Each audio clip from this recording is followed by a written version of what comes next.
Nous passons donc, la discussion générale est close. Madame la ministre, est-ce que vous souhaitez intervenir? Président, je vais être très bref parce que je crois que nous avons encore une résolution ensuite sur le même sujet.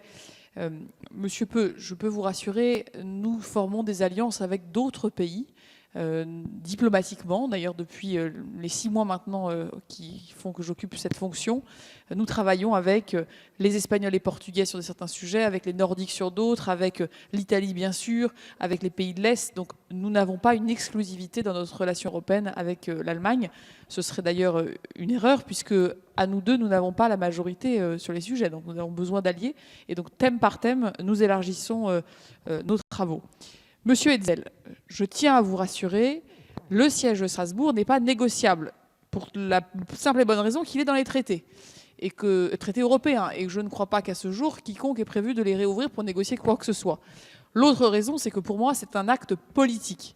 Nous n'avons pas, comme aux États-Unis d'Amérique, de Washington DC. Bruxelles n'est pas la capitale unique de notre Europe.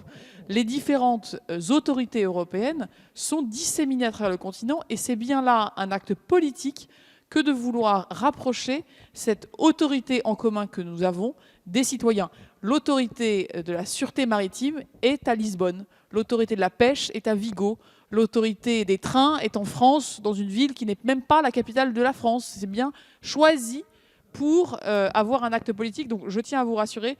Et politiquement, j'ai fait le choix de me rendre à chaque session plénière à Strasbourg. Et c'est à Strasbourg que je rencontre les parlementaires européens.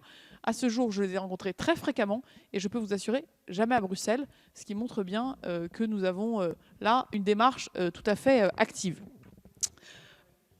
Oui, je comprends bien. Je lui passerai le message. Je pense qu'il n'y a pas sur ce sujet de débat. Et nous n'avons pas prévu d'ouvrir le traité sur ce sujet. Monsieur Waserman, je tenais à vous remercier, Monsieur le Président, pour les mots, au fond, qui rappellent que notre Europe, elle est politique, elle est économique, mais elle est aussi chardelle.